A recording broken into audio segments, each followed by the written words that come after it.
Radio Católica. Radio Católica. Unidos por Cristo y María. Unidos por Cristo y María.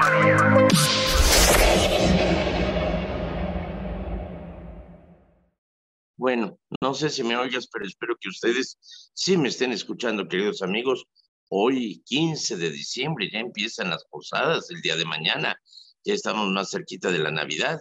Y hoy estamos celebrando a Santa María Crucificada de Rosa. Fíjate qué nombre más extraño, pero en fin. Santa María Crucificada de Rosa. Así es. No sé si la vistieron de rosa para crucificarla, no. Es el nombre que se puso como religiosa, fundadora de Misioneras de la Misericordia, institución que reconoció el Papa Pío IX. Ella nació en Italia en el año de 1813 y murió en 1855.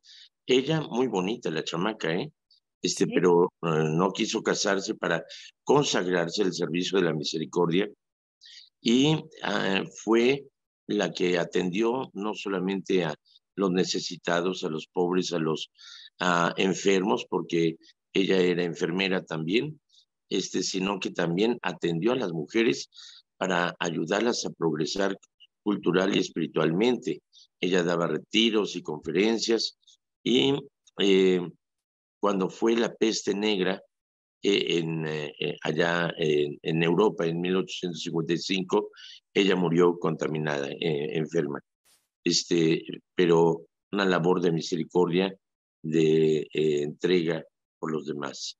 Así que es la santa que estamos celebrando el día de hoy. Y el evangelio de hoy es la continuación del evangelio que habíamos oído el domingo y que escuchamos ayer, que Juan el Bautista manda a preguntar a Jesús por medio de dos de sus discípulos que si él es el Mesías o hay que esperar a otro. Y entonces Jesús les dice, vayan a decirle a Juan lo que han visto. Los ciegos ven, los cojos andan, los leprosos quedan limpios, los muertos resucitan y a los pobres se les evangeliza. Entonces esto es el signo de que ya ha venido la salvación. Cuando se van los discípulos, empieza Jesús a preguntarle a la gente, porque Juan el Bautista era muy popular. ¿Qué fue lo que fueron a ver al desierto? ¿Una caña movida por el viento? Nah. ¿Qué fueron a ver, pues? ¿Un hombre vestido de lujo? Nah. Esos habitan palacios llenos de lujo. No, no, no. ¿Fueron a ver a un profeta? Ah, sí. Y les digo, más que un profeta, porque de los nacidos de mujer no hay nadie más grande que Juan. Pero aún en el reino de los cielos, el más pequeño es más grande que él. ¿Qué quiere decir esto? Y está canijo entenderlo. Pero recordé cómo Jesús, cuando los discípulos discutían quién sería el más importante de los discípulos, tomó a un niño, dijo, miren, el que quiera ser mayor que se haga como un niño, porque de ellos es el reino de los cielos. Y es precisamente la inocencia de los niños que debemos de cuidar. Y fíjense qué responsabilidad, cuando yo era jovencito, las caricaturas eran de Tom y Jerry, de Bugs Bunny, del Pato Donald, y sí eran muy crueles, que las han prohibido por crueldad, y sin embargo hoy en día hay más crueldad y más aceptación de los antivalores con los Simpsons, con los superhéroes, las series de superhéroes que eran mis héroes. Ahora había Batichica, un capítulo en el cual sale besándose con otra mujer. Dije, ya le dieron la torre a todo lo que eran mis conceptos de superhéroes.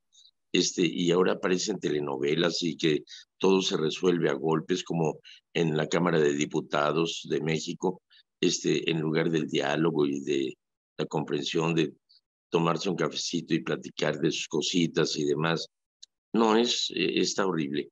Entonces es muy importante ver cómo cuidan a sus niños, qué es lo que ven, porque yo he ido a casas y de repente está la telenovela ahí, los niños viendo la telenovela y hay chicos abrazotes y besotes y cuchi cuchi que se están dando en la televisión, los niños lo ven como algo normal porque los papás lo ven como algo normal, o series donde de asesinos y tengamos en cuenta que todo eso se queda en la mente.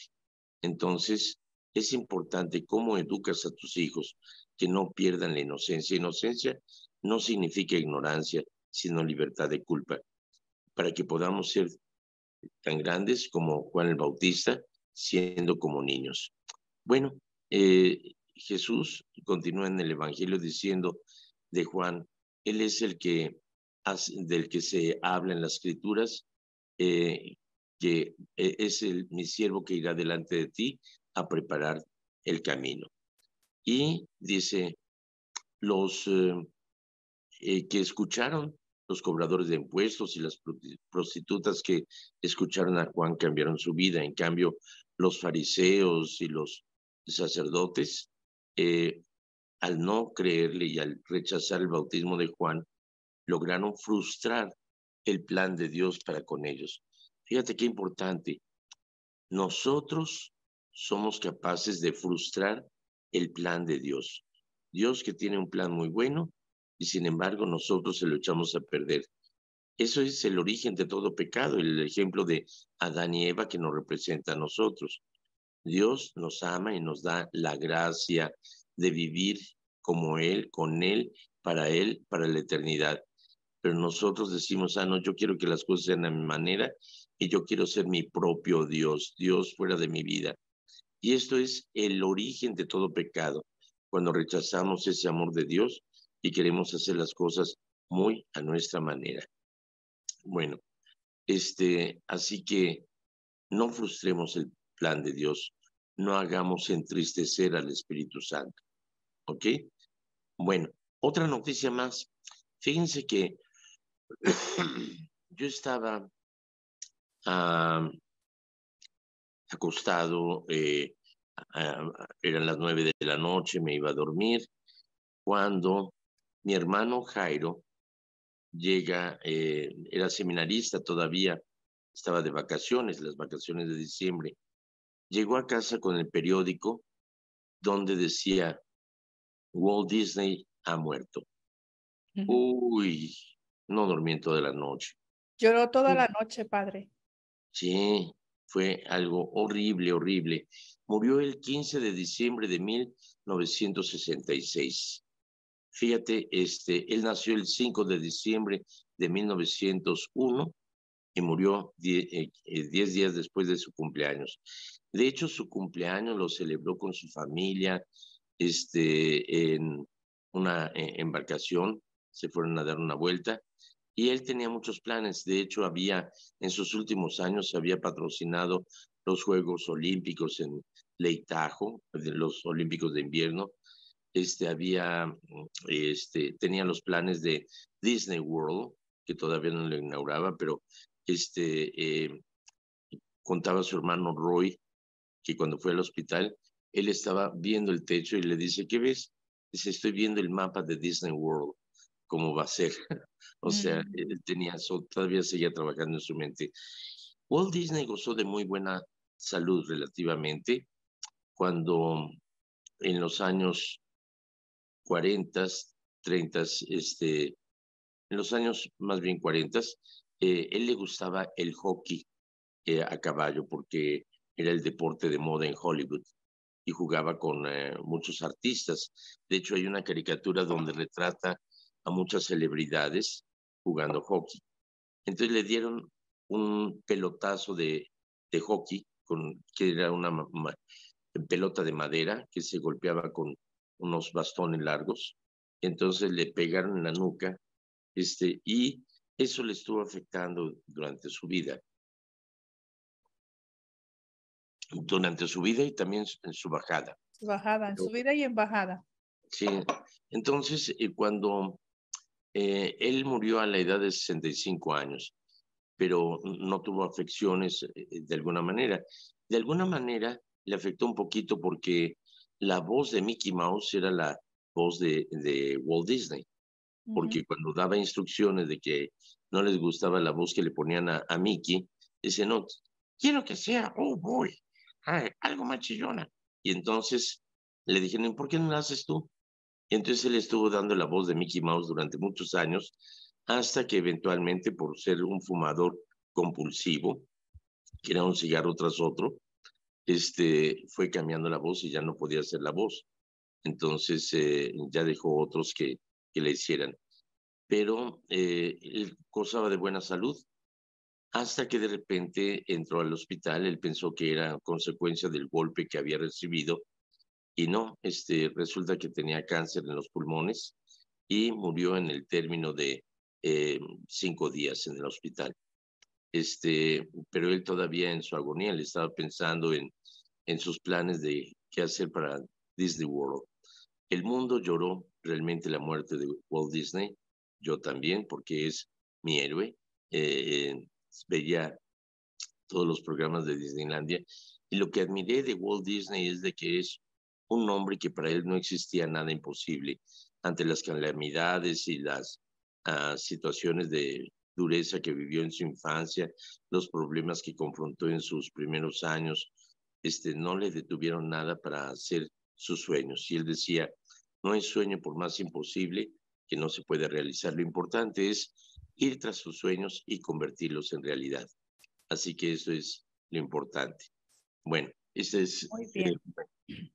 así que hoy estamos celebrando el aniversario de fallecimiento de Walt Disney, que si no fue católico, sin embargo, él fue un hombre de Dios, que hizo la voluntad de Dios, un hombre ejemplar, un esposo ejemplar, muy cariñoso con su esposa Lily, un hijo muy caritativo con sus papás, un buen hermano, un padre muy cariñoso con sus 2 hijas, una de ellas adoptada, y hacía muchas obras de caridad y de beneficencia.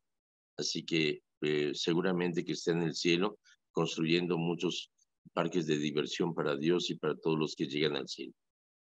Y así sea, padre. Ahorita Muy me bien. hizo, ahorita me hizo recordar, padre, está usted diciendo verdad todo lo que fue esta persona. Recuerdo yo cuando tenía mis niños chiquitos, mi hija tendría tal vez algún año y medio y estábamos platicando con ella así y como diciéndole, regañándola por lo que estaba haciendo. Y ella se nos quedaba mirando a los ojos y decía, ¿tú me vitis? Y ahorita yo le iba a preguntar, ¿tú lo vitis?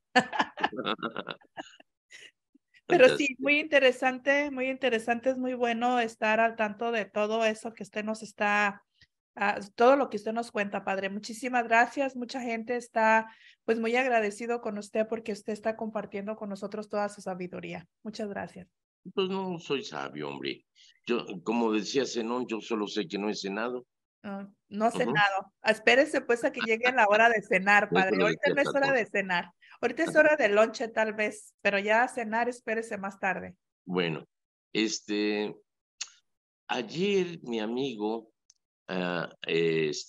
Pedro y Toña, Ujú. mis amigos me hicieron una pregunta que no pasaron al aire, que era el origen de las gárgolas y qué significan las gárgolas en las construcciones góticas de las catedrales y demás. De hecho, las gárgolas tenían una función muy antigua, que era el desalojar el agua de las terrazas superiores, del agua de lluvia. Ujú. Entonces los griegos y los romanos utilizaban leones que escupían agua de los techos y demás. Eh, entonces, en Francia decidieron hacer, en lugar de caras de leones o de humanos o demás, decidieron hacer estas gárgolas que tenían la función de eh, eh, sacar el agua de las terrazas superiores y empujarlas más lejos para que no dañaran la fachada de la catedral. Y entonces se les ocurrió hacerlo con la idea de monstruos o demás, de diablos, para decir que bueno, la idea era espantar los malos espíritus, pero era Ujú. también para indicar de que la iglesia era un lugar de paz y que no había lugar para el diablo, por eso estaban afuera. y que la iglesia era el refugio para llegar al cielo. Entonces ese es el origen de las gárgolas, mi querido Pedro. ¿Ok? Muy Bien, bien, muchas gracias, padre. tenemos preguntas, chismes, comentarios, aclaraciones, dudas, inquietudes, quejas o qué sé yo para el día de hoy. Claro que sí, padre. Vamos a dar inicio con la primera pregunta. El señor Serrano le manda saludos desde la ciudad de Stockton.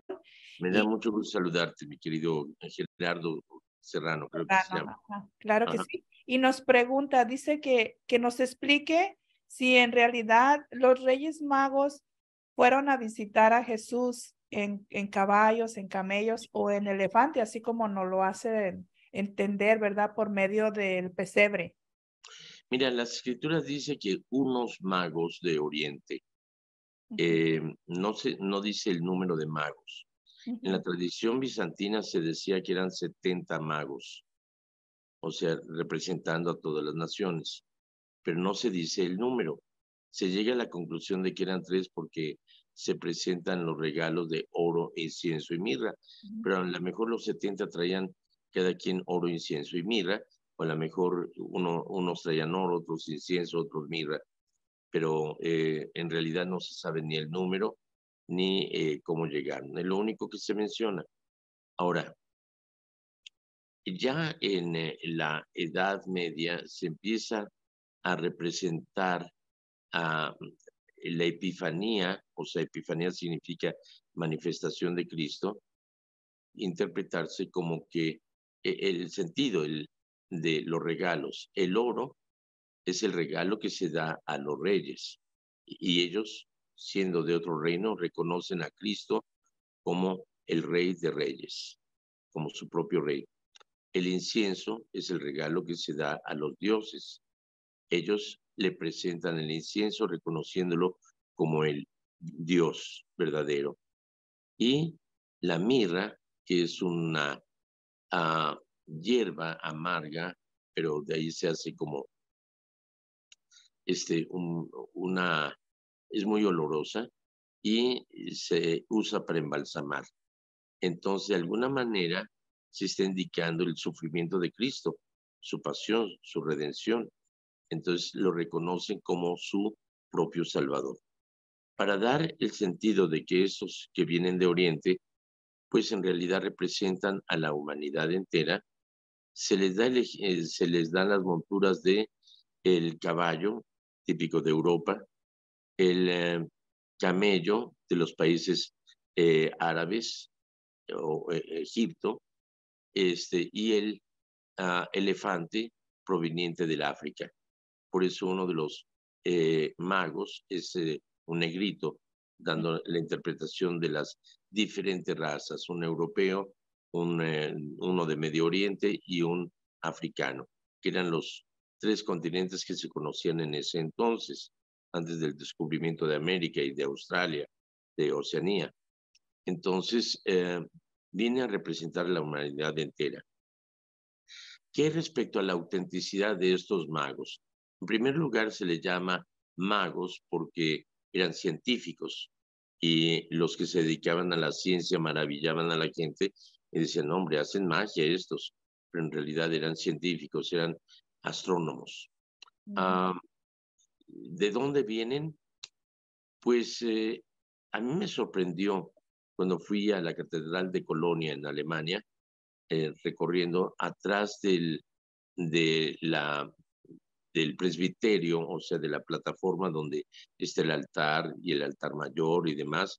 Justamente atrás está la tumba de los Reyes Magos, se les llama Reyes, representando los reinos diferentes.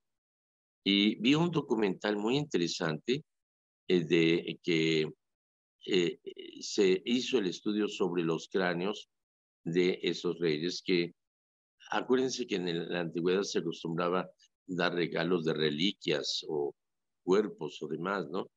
Y no me acuerdo quién fue quien regaló al rey al emperador de Alemania, muy, muy en la antigüedad, los cuerpos de los magos y una pintura que había de ellos.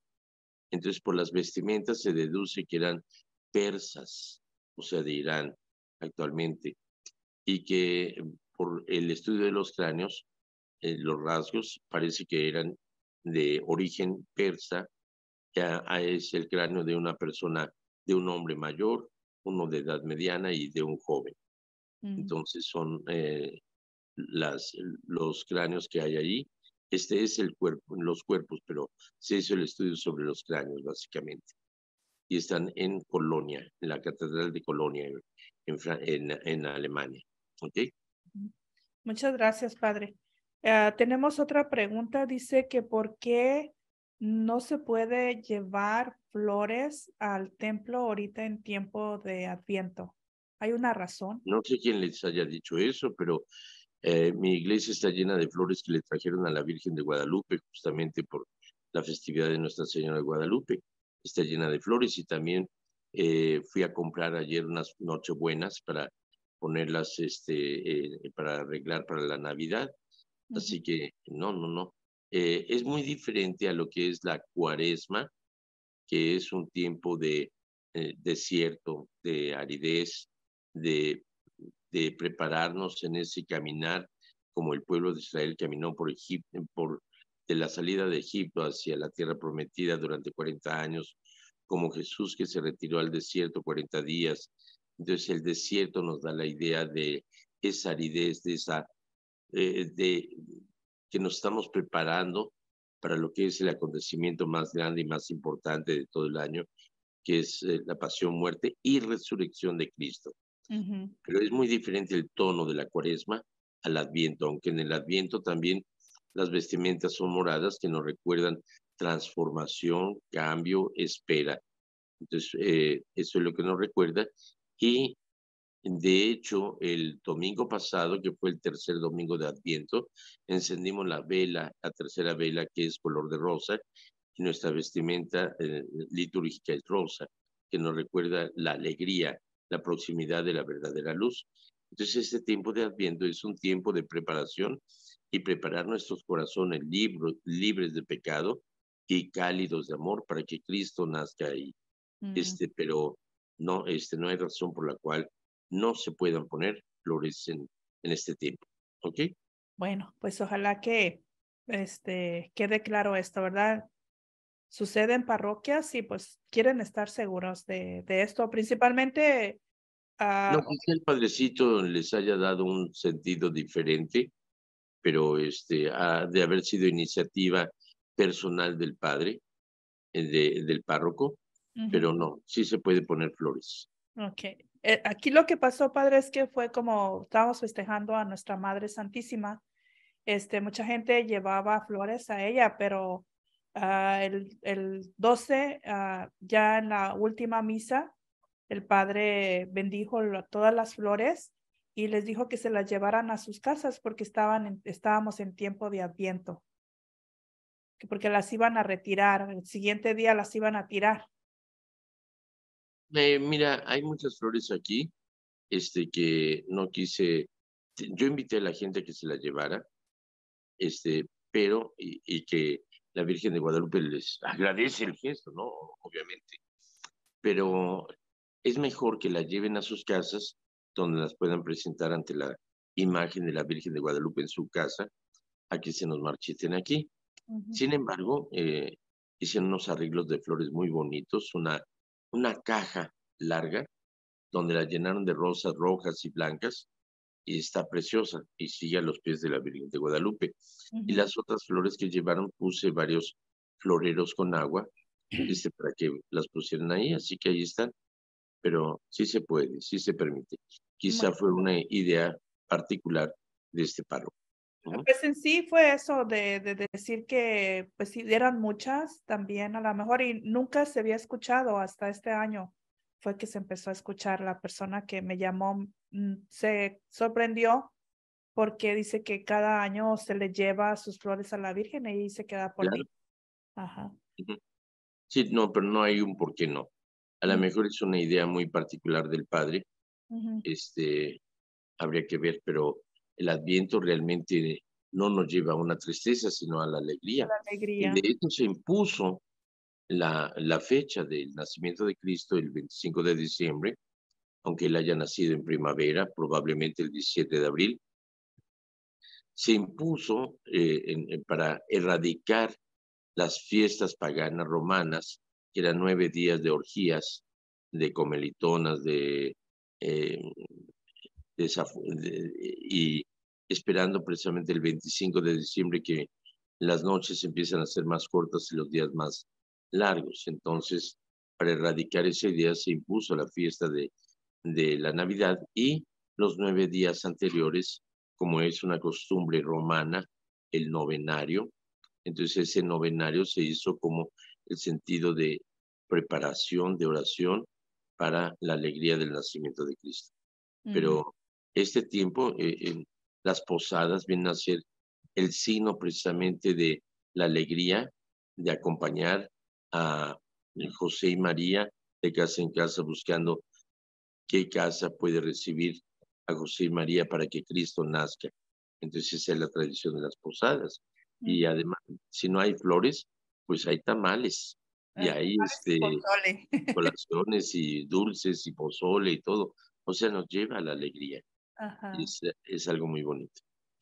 Ok, padre, muchas gracias. Tenemos otra pregunta. Nos dicen que ¿se comete pecado una persona que se encuentra enferma o que tiene alguna enfermedad y se rehúsa a tomar medicamentos, ya sea naturales o algo que le receta el doctor?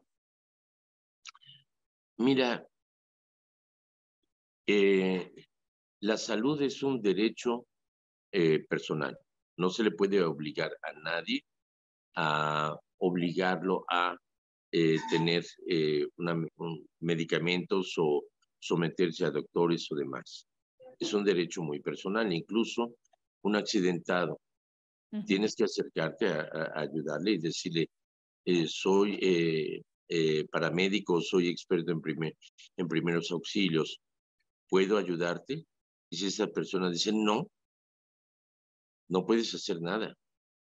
Hasta que esa persona cae inconsciente, asumes que en un momento determinado él querría o esta persona querría ser ayudado.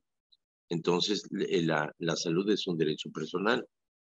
Hay medicinas, por ejemplo, que traen consecuencias colaterales y muchas veces como que sale más caro el remedio que la enfermedad.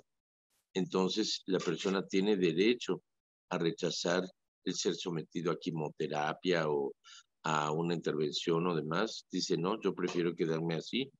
Yo prefiero que, o sea, no está deseando morir, pero no está deseando que se le maltrate o que se le prolongue su agonía de alguna manera.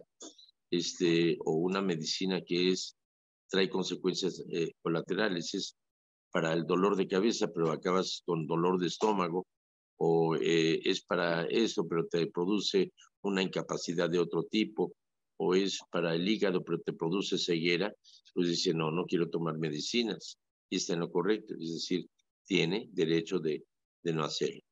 E incluso es muy conveniente que todos nuestros queridos radiovidentes lo platiquen como familia. ¿Qué sucederá en el caso de que ustedes lleguen al hospital, que ya sean incurables y que vaya a haber tratamientos que no van a mejorar la vida? Digo, que pueden mejorar la vida, pero no prolongar la vida o prolongarla de una manera artificial. Entonces, platíquenlo y hagan saber qué es lo que desean, e incluso en el momento de su muerte. Por ejemplo, también si están dispuestos a donar sus órganos que funcionen para que otras personas tengan vida. Eso es algo muy importante. Pero todo eso, platíquenlo como familia y escríbanlo y notaríenlo ante un notario o ante un médico. ¿Ok? Pero hagan saber su voluntad. Es decir, hay personas que ya no tienen remedio y están viviendo artificialmente con un respirador externo, y sin ello no podrían vivir, entonces, pero ya no tienen vida de por sí, entonces dejar que el cuerpo siga su curso naturalmente. ¿Ok? Muy bien, muchas gracias, padre. Y no comete pecado quien tome esa decisión. Ok. Muy bien, muchas gracias, padre. Por aquí nos mandan un mensaje de Ramón Pérez. Saludos, padre Jorge Román, desde Yureco, Michoacán. Y ¿De tenemos dónde? ¿De qué lugar de Michoacán? Yurecuaro, Yurecuaro. Yurecuaro, Michoacán. Muy bonito, ¿eh? Tenemos por aquí, creo que son unas adivinanzas o algo que le están preguntando, padre. Dice, padre, ¿usted sabe cuál es el versículo más largo de la Biblia?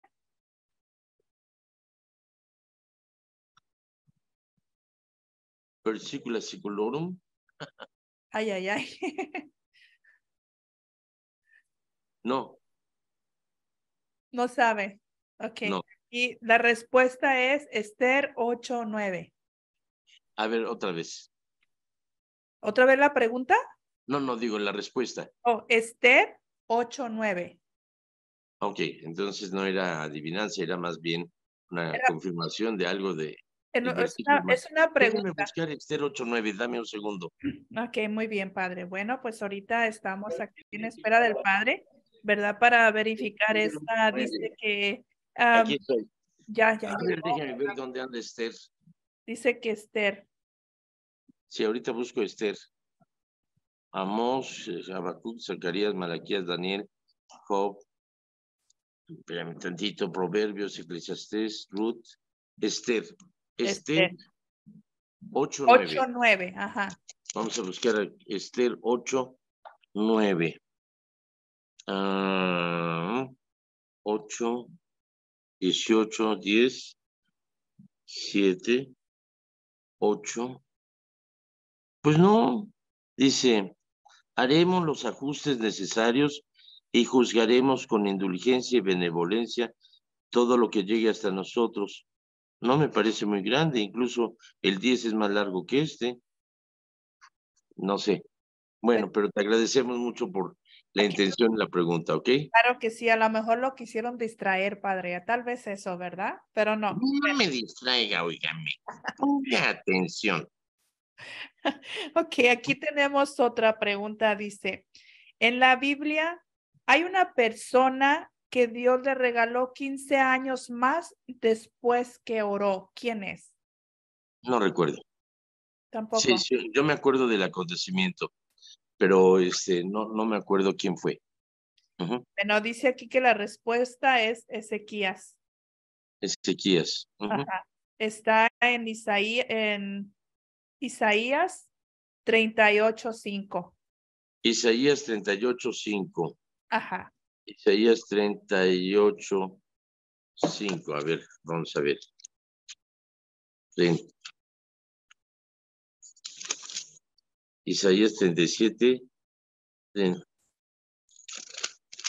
38:5. Ujú. Dice,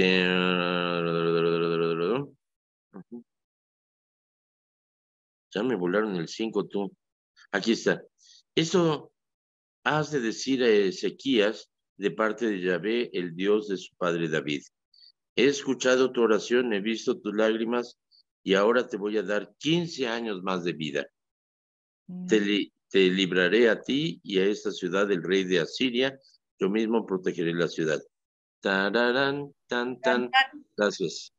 Muchas gracias a la persona que nos hizo estas preguntas y pues creo que estas han sido todas, padre, las preguntas que tenemos hasta el momento. No sé si usted nos quiere platicar un poquito más acerca, pues más que nada acerca de este tiempo de Adviento, invitarnos a que nos acerquemos al sacramento de la reconciliación o no sé, algo.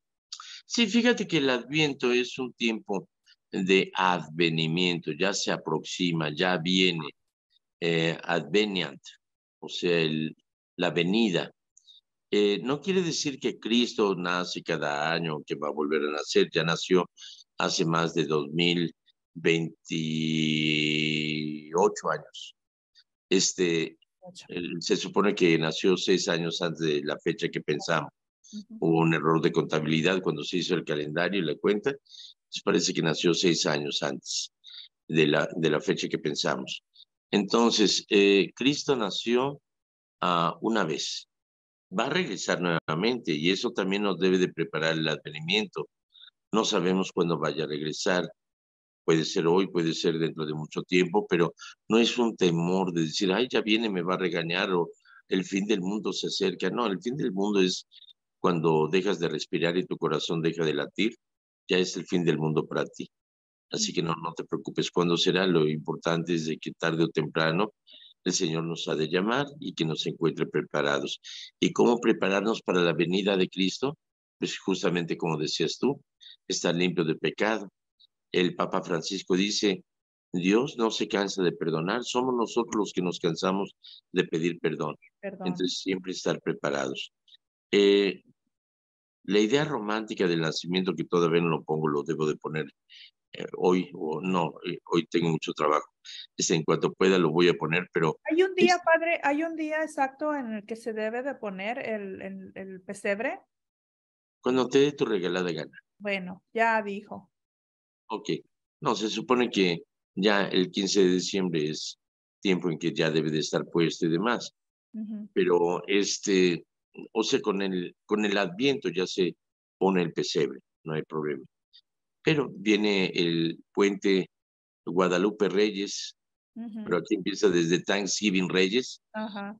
Entonces, después de la fiesta de Nuestra Señora de Guadalupe, pues es cuando ya hay que preparar todo para esta llegada de Cristo. Pero no es solamente el poner adornitos y demás, sino el preparar nuestro corazón. No es el comprar regalos para quedar bien. Yo creo que se trata más bien de renovar nuestro espíritu para no ser tan regañones, tan egoístas, de despertar un espíritu generoso, para que Cristo llegue a encontrar un lugar más bello que ese pesebre en un establo, en una cueva donde él nació, que probablemente era más fría, llena de arañas y animales y estiércol y demás, que encuentre un corazón limpio de envidias, rencores y demás. ¿Okay? Padre, yo quiero hacerle una pregunta. No te quedes con las ganas, pregúntame. Yo vengo de una tradición donde siempre nos dijeron que el poner el pesebre en casa es recibir la bendición de Dios cada año, ¿verdad? Es para recibir la bendición. Hoy en día, yo como mamá, o sea, yo quiero darle ese mismo saber a mis hijos, pero ellos piensan de esta manera, o sea, que si no lo pones, no te va a bendecir y yo caigo a la cuenta, o sea, si no lo ponemos, no hay bendición. Mira, Dios está con ustedes. Cuando ustedes realmente lo invitan a su casa a comer, a vivir con ustedes, a compartir juegos, a ver películas, a trabajar, Dios está siempre con ustedes. Que Dios no sea un extraño, no porque se ponen figuritas, que realmente es la evangelización para los pobres. De hecho, las gárgolas era una forma de evangelizar también a aquellos que no sabían leer, era con signos. Y yo de niño me emocionaba al ver cómo se ponía el nacimiento en mi casa, donde se ponía una casita de leña, donde se ponía la Sagrada Familia y el Niño Jesús, y luego los pastorcitos, los santos reyes, los borreguitos, el lago que ponían ahí con un espejo, y los cisnes que había en el lago, y entonces hasta Blancanieves y los 7 enanos también aparecían ahí, y un trenecito que iba alrededor del nacimiento, y yo me extasiaba viendo cada una de las figuritas y todo, me emocionaba. Napoleón Bonaparte iba al Sagrado Corazón, al Sacré Coeur, donde había un nacimiento y se extasiaba viendo las figuras del nacimiento y buscaba identificarse con alguno. Y él decía que se identificaba con el pastor que se quedó dormido, aunque llegó el ángel a anunciarle la buena nueva. Dice que él se ha perdido lo esencial de esa buena nueva del ángel. Entonces que Napoleón se identificaba con ello. Pero sí, es una forma muy bonita, es una tradición que no debe de terminar. ¿Ok? Así es. Bueno, pues muchísimas gracias, Padre. El tiempo se nos ha terminado. Gracias por Claro. su tiempo. Gracias por estar siempre con nosotros, responder a nuestras dudas. Y si Dios lo permite, nos estaremos escuchando el día de mañana. Y que Dios les acompañe, les colme de gracia y bendición en nombre del Padre, del Hijo y del Espíritu Santo. Amén. Amén. Dios mediante, mañana estaremos nuevamente. Claro que sí, nos estaremos escuchando Gracias. nuevamente por medio de la 1390, la 102 y la 105.9 FM y por medio de las plataformas de las redes sociales con el Padre Jorge Román. Hasta pronto. Gracias. Radio Católica. Radio Católica. Unidos por Cristo y María. Unidos por Cristo y María.